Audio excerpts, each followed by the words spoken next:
Olá, meus amigos, estamos começando mais um planejamento de trabalho. Hoje marca o fim da última data FIFA do ano de 2024. Felizmente, a próxima data FIFA agora só em março, graças a Deus. Nessa terça-feira temos como maior destaque as eliminatórias da América do Sul, porque na Nations temos um grupo A praticamente resolvido, mas a gente vai falar também sobre Bósnia, Holanda, e Hungria e Alemanha. Nas eliminatórias, o Brasil enfrenta o Uruguai, aqui no Brasa, último jogo entre eles, aliás, os últimos dois jogos entre eles, né? O Uruguai foi ao gozo do Brasil recentemente, tanto nas eliminatórias, vencendo o Brasil por 2-0 e também eliminando o Brasil nas penalidades da Copa América. Além disso, temos Bolívia e Paraguai, Bolívia tentando utilizar, óbvio, a sua força da altitude, Colômbia e Equador, a Colômbia vem de derrota para o Uruguai e o Equador venceu, a Argentina, que também vem de derrota, enfrenta a seleção peruana, o Chile pega a Venezuela e o Brasil pega o Uruguai. Meu nome é Theo Borges, esse é mais um Bom Dia Mercado, nosso planejamento diário sobre apostas e trade aqui no YouTube, e eu espero conseguir te ajudar a fazer o melhor planejamento possível para essa terça-feira, dia 19 de novembro.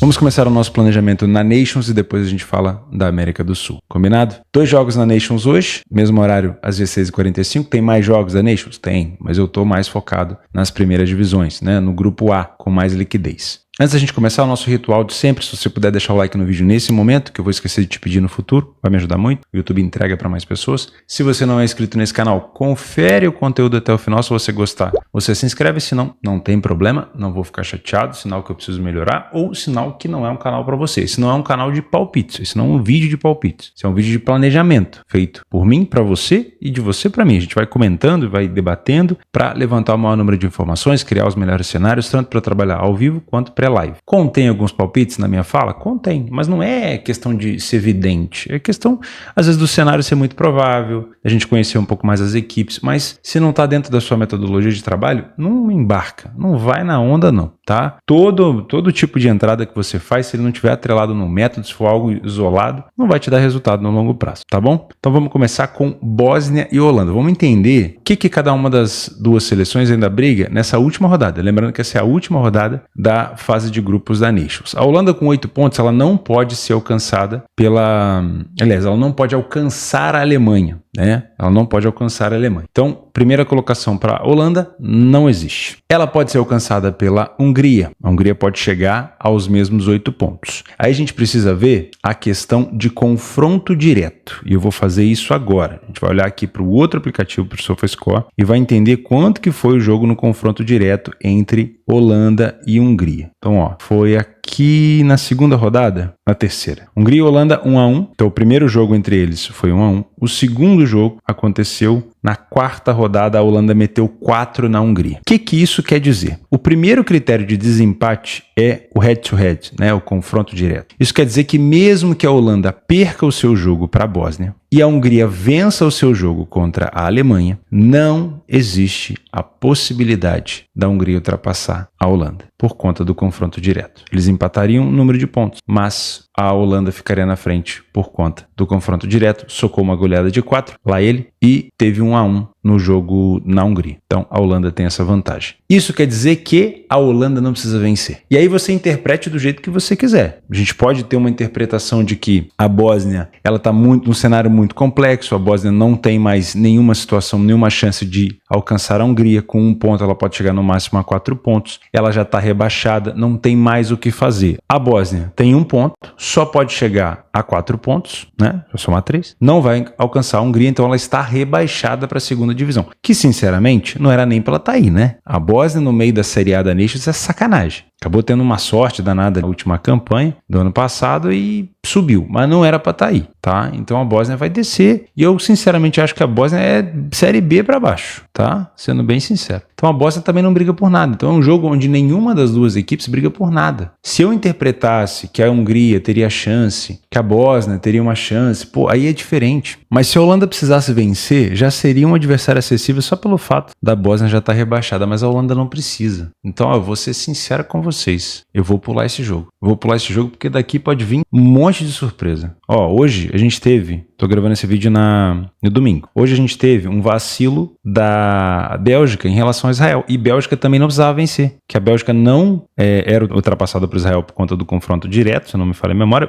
Não, era por conta do saldo de gols. Tá aqui, ó. Por conta do saldo de gols. A Israel teria que fazer 4 gols na Bélgica. E venceu por 1-0. E a Bélgica tinha uma cotação baixa também. A gente teve a situação recente agora da França, que não conseguiu vencer Israel, ficou 0-0. Ah, eu não vou me envolver nesse jogo aqui não. Ele não tem, assim, não vou dizer dessa água eu não beberei, porque não vai que a gente bebe. Mas olha só, pré-live, não iria. Ah, Theo, eu tô com tempo, vou fazer esse jogo ao vivo, a Holanda tá massacrando, a Bósnia não quer nada, eu vou trabalhar um back favorito. Show. Eu vou trabalhar um handicap asiático. Show. Agora, contextualização de o que as duas estão buscando. A Holanda não vai ser ultrapassada pela Hungria, mesmo que a Holanda perca esse jogo e que a Hungria vença a Alemanha. Muito mais provável que a Holanda nem perca esse jogo e aí já se classifique na segunda colocação, mas não vai ficar na primeira. Então, sinceramente, eu prefiro pular por essa informação coletada, tá? No ao vivo, show. Pré-live, mais difícil, tá bom? Hungria e Alemanha. Aqui, de novo, a chance da Hungria de se classificar, ela é 0 e a de cair direto, ela é 0. Então, a Hungria, ela não tem chance nenhuma de se mexer, tá bom? Basicamente é isso. Então, é um jogo onde a Hungria vai enfrentar a Alemanha, é legal. O máximo aqui que a gente pode ter de interpretação seria uma Alemanha tentando buscar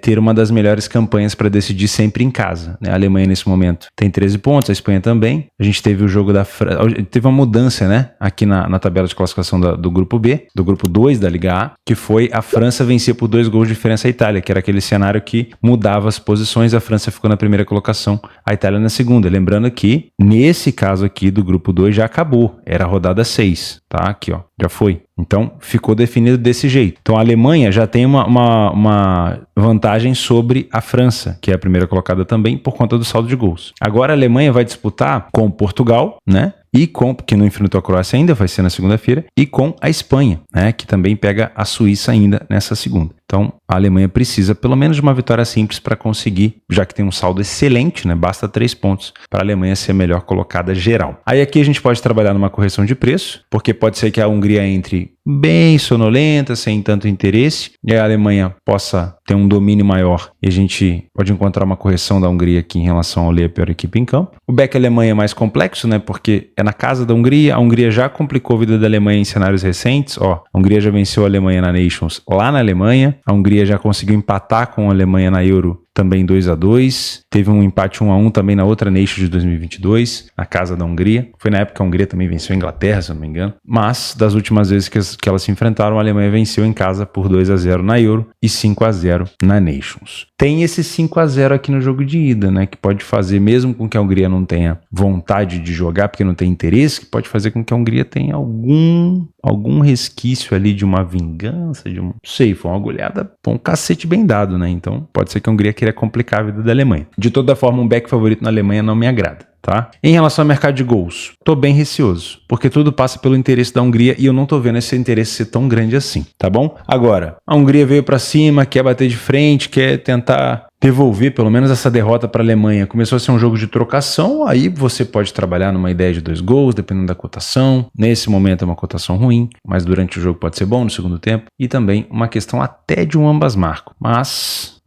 eu não puxaria tanto a corda, porque nos 2 jogos que fez dentro de casa, a Hungria só marcou 1 gol e só sofreu 1 gol. Então, para mercado de gols nesse jogo, sinceramente, também tá difícil de pensar em alguma coisa. Vamos passar para as eliminatórias da América do Sul, já que tá difícil de fazer alguma coisa na Nations. Começando com Bolívia e Paraguai. Contexto aqui é altitude. A Bolívia jogando sem altitude, é um time obviamente muito mais fraco, mas jogando com a sua altitude é diferente. É um confronto direto, né? Porque a Bolívia tem 12 pontos. Se vencer, vai a 15, chega perto do Paraguai, ultrapassa momentaneamente a Venezuela, né? O jogo da Venezuela é mais tarde, e entra num cenário pelo menos de playoff para poder buscar uma repescagem, tá? É uma situação importante porque a Bolívia, dentro de casa, com altitude é muito forte. Então, a gente pode ficar de olho nesse jogo sim. Tô pegando aqui no PDF de apoio o desempenho da Bolívia em casa. Vem de 3 vitórias consecutivas. E essas vitórias foram contra seleções fortes. Ó, venceu a Colômbia 1-0, venceu de goleada, hein, a Venezuela por 4-0. E o penúltimo eu não me lembro. Deixa eu ver se eu consigo encontrar aqui contra quem foi. essa vitória da Bolívia. Não sei se foi contra o Chile. Não, o Chile foi fora de casa. Terça-feira, eliminatórias, Bolívia. Rodada 11, rodada 12. Bolívia e Paraguai. Vamos aqui entrar nas estatísticas da Bolívia. Dentro de casa foi a Venezuela e depois, antes da Copa América, foi o Peru. Tá, a seleção peruana não vai bem das pernas. Então, Venezuela sim, uma seleção forte, que acabou de empatar contra o Brasil, e Colômbia, mais forte ainda, talvez uma das melhores seleções dessas eliminatórias. Enfrenta um Paraguai que tá uma moral bem alta, né? Afinal de contas, o Paraguai acabou de vencer a Argentina, também tinha vencido a Venezuela e tinha empatado fora de casa contra o Equador. Vem fazendo excelentes jogos, além de vencer o Brasil, hein? São 5 jogos de invencibilidade do Paraguai, empatou com o Uruguai fora, empatou com o Equador fora, duas seleções favoritas, venceu o Brasil em casa, venceu a Venezuela e venceu a Argentina. Puta merda. Barba, cabelo, bigode. Meus amigos, a única coisa que me faz acreditar na Bolívia aqui é a altitude.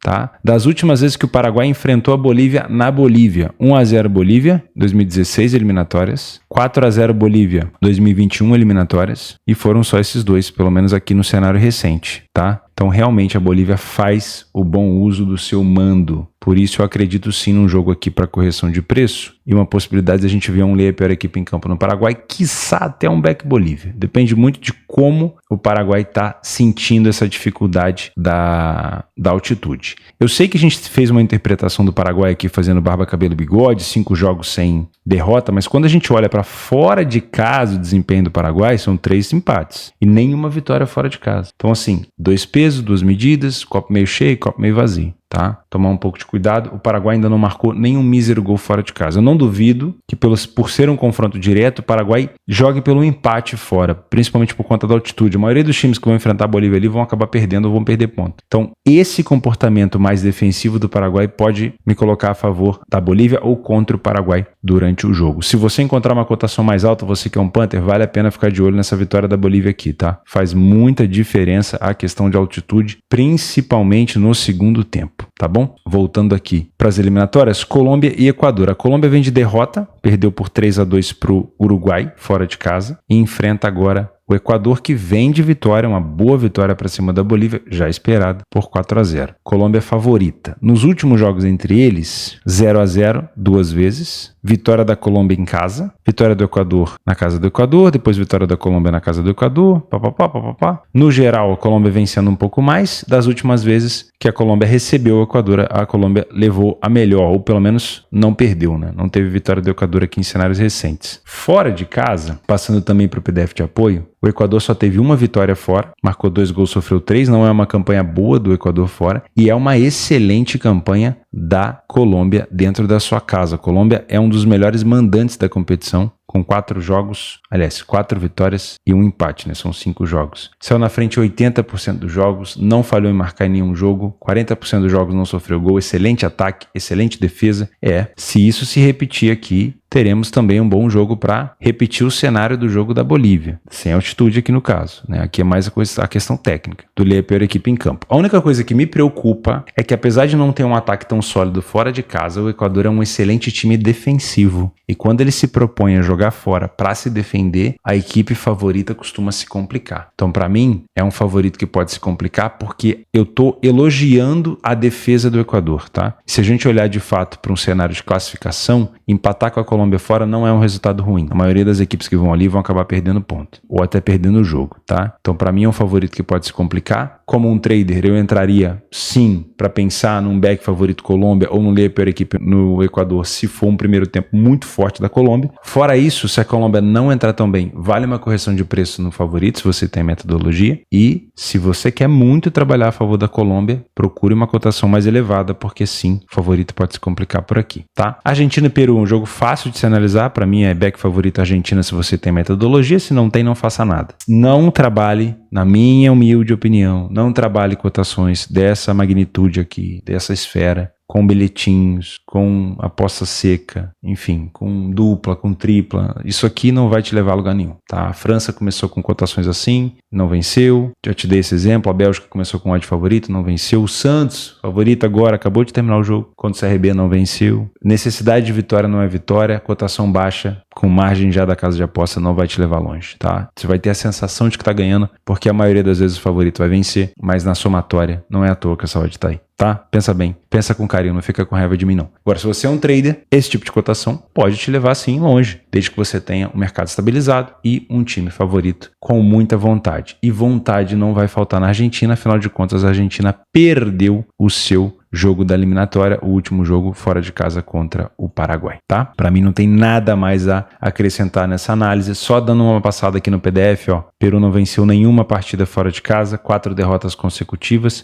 não marcou nenhum gol, tomou 9. A Argentina só perdeu uma partida em casa e, na minha opinião, pode até golear esse jogo. Ah, Théo, mas você falou, se você buscar um handicap asiático com uma cotação mais elevada, tudo bem. A Argentina tem sido um pouco econômica, né? Uma média ali de no máximo 2 gols de média por jogo. Então, se for buscar uma vitória da Argentina, que seja pelo menos por 2 gols de diferença, não estica tanto a corda. Apesar de que, depois de uma derrota, a Argentina vai querer fazer graça, né? Vai querer golear. Chile e Venezuela. Jogo parelho. A situação do Chile é péssima. O Chile corre um risco seríssimo de não ir para a Copa, né? Mesmo que tenha agora uma campanha muito sólida daqui para frente, pode acabar não indo. É um adversário direto. É mais, na minha opinião, é mais forte o Chile quando joga dentro de casa, claro. A Venezuela vem de um excelente resultado contra o Brasil. Nos últimos jogos entre eles, a Venezuela venceu 2 dos últimos 3. Fora de casa, a Venezuela, deixa eu ver aqui no PDF, fica muito mais fácil. A Venezuela não venceu nenhum jogo, não perdeu nenhum em casa, não venceu nenhum fora, né? Eis a ironia, né? 9 gols sofridos, 3 gols marcados, 3 vezes mais gols sofridos que marcados, uma média de aproveitamento ruim, mas o Chile também não ajuda, né? Apesar de ter perdido só 2, o aproveitamento do Chile é pior do que da Venezuela, a defesa é um pouquinho melhor, mas ainda assim é um jogo muito difícil de se analisar, não consigo comprar favoritismo de ninguém, tá? Até venho com uma ideia de que o favorito pode se complicar, porque essa cotação de 2 aqui para um Chile que não tá fazendo nada é pouco. Só que como o Chile vem de vários resultados ruins, o Chile não vence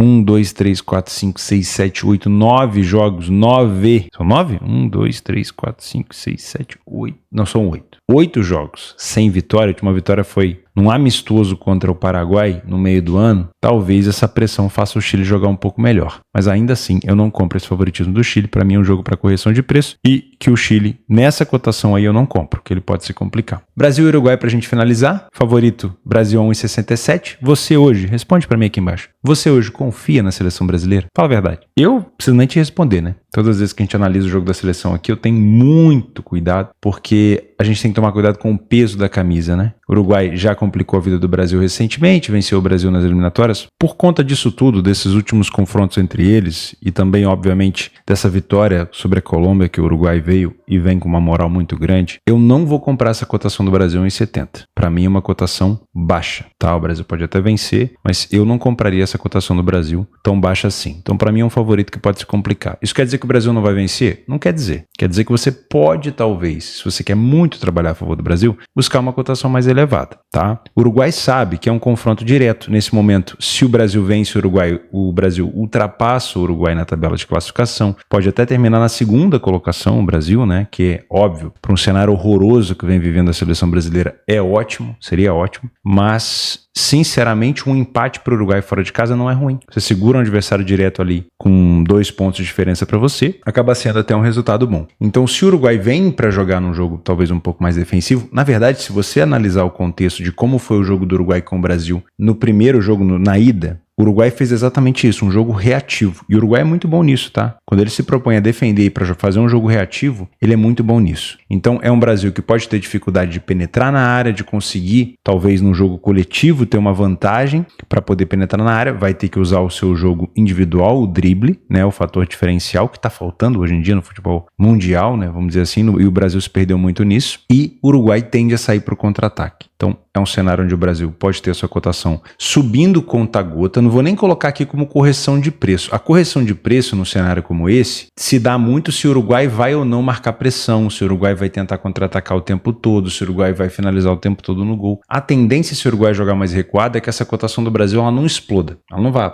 subir assim de uma maneira meteórica. Ela vai subir conta-gota. Quanto mais ofensivo for o jogo do Brasil, mais segurando o mercado vai ficar. E aí você pode ter no ao vivo até uma possibilidade de trabalhar contra o Uruguai ou a favor do Brasil. Mas, num contexto a Panther, se você vai tentar trabalhar a favor do Brasil para deixar correr até o final, eu te aconselho a esperar uma cotação mais elevada, tá bom? Não vou te indicar mercado de gols, porque se o Uruguai vem para fazer um jogo defensivo e o Uruguai é muito bom no jogo defensivo e fazer um jogo reativo, me parece um jogo mais tendencioso para um under, tá? Já tivemos confrontos over entre eles? Já tivemos. Ó, isso aqui a gente desconsidera que foi disputa de penais, tá? Já tivemos um 4-1 em 2021, já tivemos aqui um 4-1 em 2017, um 2-2 em 2016, mas sinceramente no contexto de um Uruguai na frente do Brasil, fazendo uma excelente eliminatória, tendo vencido apenas uma partida fora de casa e só tomou 5 gols, uma média de 1 gol por jogo, não me parece um contexto muito agradável para over gols. Tá? A gente não pode pegar aqui esses 11 gols de saldo do Brasil e achar que o Brasil vai golear todo mundo, até porque as goleadas do Brasil, a goleada do Brasil, né, recente, foi contra a seleção peruana que está numa fase muito ruim. Então, para mim, é um jogo inicialmente com uma tendência under, o under 2,5 tá com uma cotação de 1,65, tá alta, hein? Não é uma cotação ruim, não. Eu não trabalho under, mas não é uma cotação ruim. E esse jogo, o potencial para esse jogo abrir seria o Brasil conseguir um gol cedo, né? Um gol cedo, forçando o Uruguai, né? Aí vai ver o Brasil ultrapassando ele na tabela, forçando o Uruguai a sair para o jogo. Aí pode ser um contexto de um jogo um pouco mais aberto. No ao vivo você vai sentir isso. Agora, Brasil tendo dificuldade de penetrar na área ou Uruguai saindo na frente, aí que o jogo fica amarrado mesmo, tá? Eu não te indicaria mercado de over goals nesse contexto. Fechou? Para mim é um Brasil que de novo pode acabar se complicando, mas aí é diferente, né? Não tá pegando qualquer seleção não. Tá pegando o Uruguai, que hoje é segundo colocado e eliminou o Brasil na Copa América. Hoje dá para falar que o Uruguai, não vou nem falar no contexto técnico, mas como coletivo o Uruguai é muito mais time que a seleção brasileira no momento. Então, o Brasil ser favorito aqui vai muito do peso da camisa, da tradição histórica e também do fator casa. Fechou? Vou ficando por aqui, vou deixar mais alguns jogos complementares no link do Radar Esportivo aqui embaixo. Se tiver alguma promoção para esse jogo do Brasil, até agora a Betfair não me avisou nada, mas se tiver alguma promoção, eu deixo no primeiro link aqui embaixo para você aproveitar. Falando em Betfair, se você não tem conta na minha parceira, clica aqui embaixo para você abrir, aproveitar o bônus. Não esquece também de deixar o like no vídeo se você não deixou. Se você chegou até o final, se inscrever no canal se você gostou do conteúdo. Não se esqueça, apostas são para mais de 18 anos, faça com responsabilidade, cuide bem do seu capital e do seu emocional. O espaço está aberto aqui embaixo para você me ajudar com informações, complementos e correções. Um grande abraço, muito obrigado pela sua companhia, fica com Deus e até amanhã.